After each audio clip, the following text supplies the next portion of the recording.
মিতা, আমার বয়স তেমন হয়নি। আমার মাত্র 13 বছর বয়স। আর এই 13 বয়সে আমার পরিবারের দায়িত্ব আমার নিতে হয়। প্রিয় বন্ধুরা, আমি একজন গ্রামের একটি মেয়ে এবং অত্যন্ত দরিদ্র ফ্যামিলির মেয়ে। আমরা মোটে 5 বোন এবং 2 ভাই ছিলাম। অর্থাৎ আমাদের ফ্যামিলিটা অনেক বড় ছিল, কিন্তু আমরা দরিদ্র ফ্যামিলি ছিলাম। আর আমি সবার বড় বোন ছিলাম। বড় হলে কি হবে, আমার বয়সটাও তেমন হয়নি, কিন্তু কিছু করার নেই। তাই কেমন যেন নিজের উপর পেশার মনে হতে লাগলো যে একে তো আমরা 5 বোন 2 ভাই, তারপরেও বাবা অনেক গরিব। অর্থাৎ আমাদের সংসারটি চালাতে বাবা অনেকটা হিমশিম খেয়ে যাচ্ছিল। আর আমি ফ্যামিলির সবার বড় মেয়ে হওয়ার কারণে নিজেকে আর বুঝ দিতে পারছিলাম না।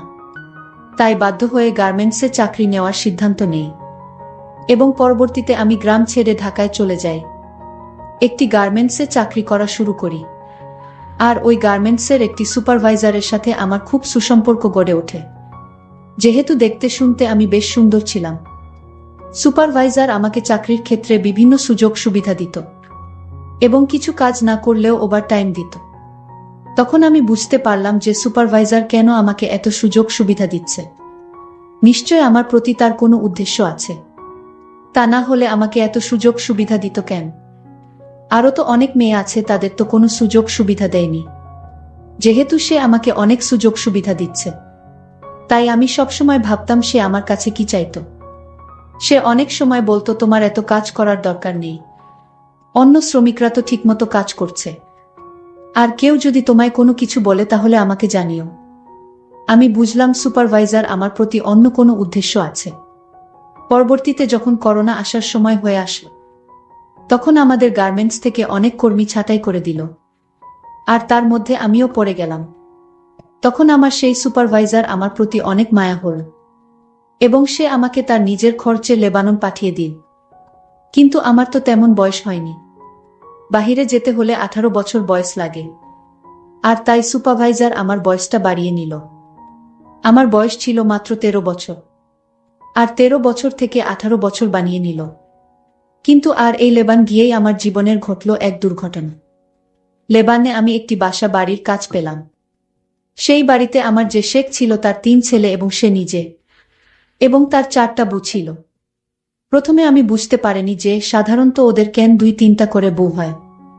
পরে বুঝতে পারলাম তাদের অনেক, তাই তারা 2-3টা করে বিয়ে করে এবং তাদের বুড়াও বিয়ে করার অনুমতি দেয়, কারণ সে একা এত সামাল দিতে পারে না। তাই লেবান যাওয়ার পরেও শেখ এবং তাদের 3 ছেলের নজরে আমি পড়ে গেলাম।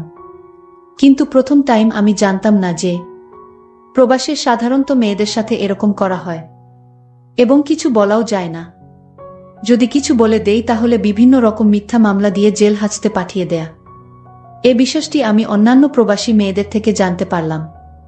তো যাই হোক বন্ধুরা, এরপরে আস্তে আস্তে সংযুক্ত আরব আমিরাত শেখ এবং তার 3 ছেলের নজরে আমি পড়ে গেলাম।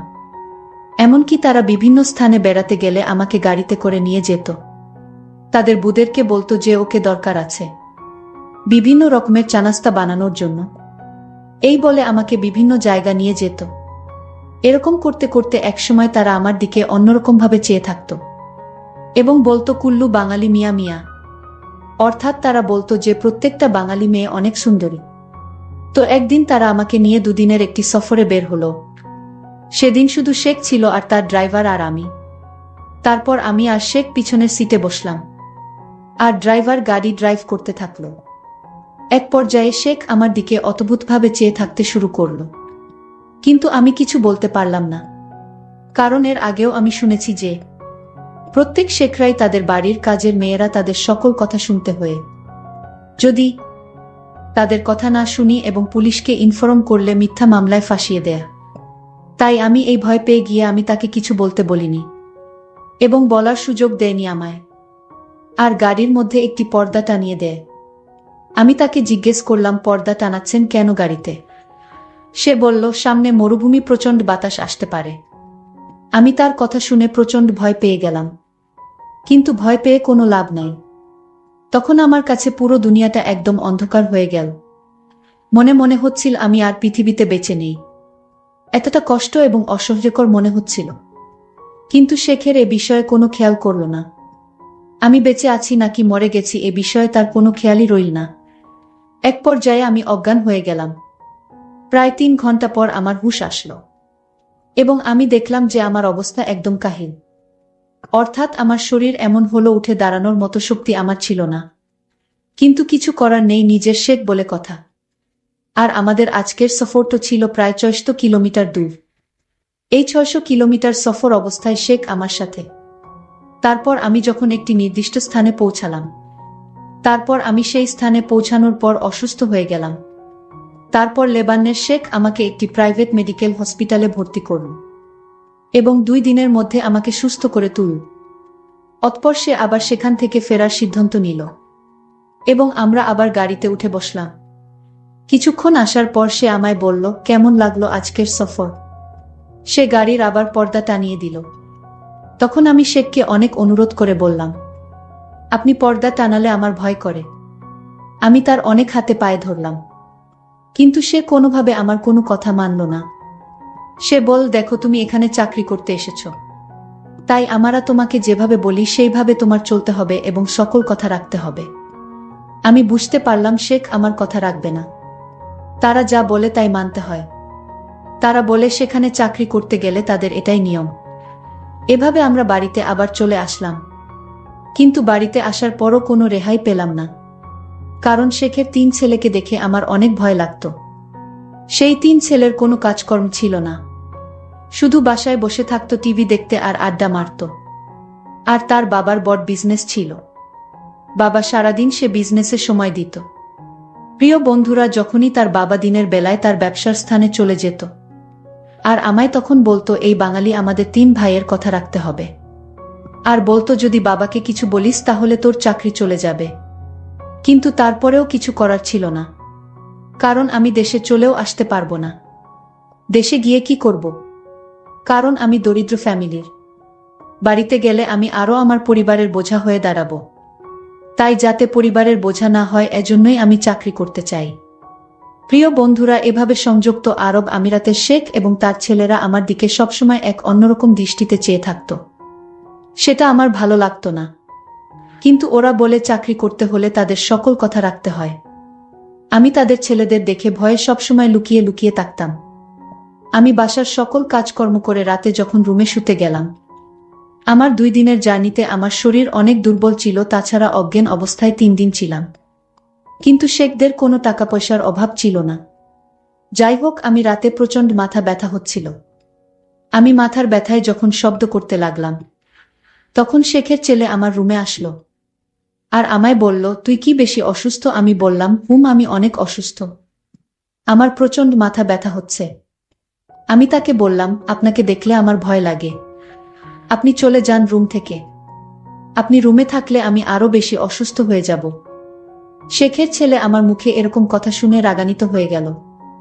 আমায় বলল, আমার বাড়িতে থেকে চাকরি করিস, তুই একটা চাকরানি হয়ে আমার ঘর থেকে আমাকে রুম থেকে বাহির হতে বলছিস?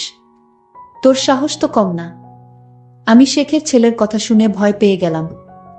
আমি শেখের ছেলেকে বললাম, আমার ভুল হয়ে গেছে, আমি আসলে মাথা ব্যথায় আমার কোন হুঁশ ছিল না, আর তাই মুখে কি হতে কি বলে ফেললাম। আপনি কিছু মনে করবেন না, আমি আপনার কাছে ভুল স্বীকার করছি। শেখের ছেলে তখন আমায় বলল, ঠিক আছে, আমি তোকে এ বাড়িতে রাখবো, কিন্তু আমার কিছু নিয়ম আছে আর সেই নিয়ম তোর পালন করতে হবে। আমি তাকে বলেছিলাম, আপনার সকল নিয়ম আমি অক্ষরে অক্ষরে পালন করব, তাও আপনি আমায় এ চাকরি থেকে বহিষ্কার করবেন না। শেখের ছেলে তখন আমায় বলল, ঠিক আছে, আর রাত 12টা বাজলে আমার রুমে কিছু কাজ পড়ে আছে, সেগুলো তোর করতে হবে। আমি তখন শেখের ছেলেকে বললাম, দেখুন, আজ আমি অসুস্থ, কাল আপনার রুমের সকল কাজ করে দিব। সে তখন আরো রাগান্বিত হয়ে বলল, আমি বলছি, আজই আমার রুমে প্রচুর কাজ পড়ে আছে, সেগুলো এখনই তোর করতে হবে। মনে মনে চিন্তা করলাম, কেন তাকে রুম থেকে বের হতে বললাম? নিজের বিপদ নিজেই ডেকে এনেছি। আমি আরো একবার তাকে অনুরোধ করলাম, আজ আমার শরীরটা ভালো না, মাথা ব্যথা করছে। তখন সে বলল, আমার রুমে মাথা ব্যথার ওষুধ আছে, খাওয়ার সাথে সাথে ভালো হয়ে যাবে। এখন ঘড়িতে 11:30 বাজে। আমি আমার রুমে ওয়াট করছি, তোকে যেন 30 মিনিট পর আমার রুমে দেখি।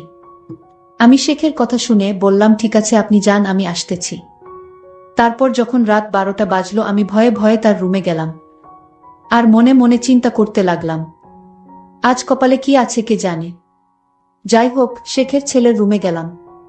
তারপর তাকে জিজ্ঞেস করলাম, স্যার কি কাজ পড়ে আছে? তখন শেখের ছেলে বলল, আজ থেকে রাত 12টা থেকে শুরু করে রাত 4টা পর্যন্ত তোর এই রুমে ডিউটি। আমি শেখের ছেলেকে বললাম, দিনেও ডিউটি রাতেও ডিউটি, তাহলে আমি ঘুমাবো কখন?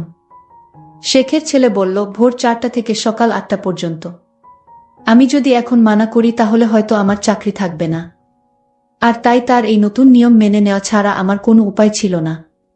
আমি তখন শেখের ছেলেকে জিজ্ঞেস করলাম, আপনার রুমে রাত 12টার সময় কি করতে হবে? তখন সে বলল, আমি যদি তোকে বলি তুই শুয়ে থাক তাহলে তুই চুপ করে শুয়ে থাকবি, কোনো কথা বলতে পারবি না। আমি শেখের ছেলেকে বললাম, শুয়ে থাকলে কি আমার ডিউটি হবে? সে বলল, শুয়ে থাকার পর আমি তোকে যা আদেশ করি তাই তোর পালন করতে হবে। আমি আমতা আমতা করে বললাম, ঠিক আছে, আপনি যা বলবেন তাই হবে। তবে আজ আমি অনেক অসুস্থ, আজকের রাতটা আমার রুমে আমায় ঘুমাতে দিন, কাল থেকে আমি আপনার রুমের দায়িত্ব পালন করব। আপনি যাহা বলিবেন তাই হবে। শেখের ছেলে আমায় বলল, ঠিক আছে যা জুমা, আজ তোকে সুযোগ দিলাম। শেখের ছেলের কথা শুনে আমার একটু স্বস্তি মনে হলো।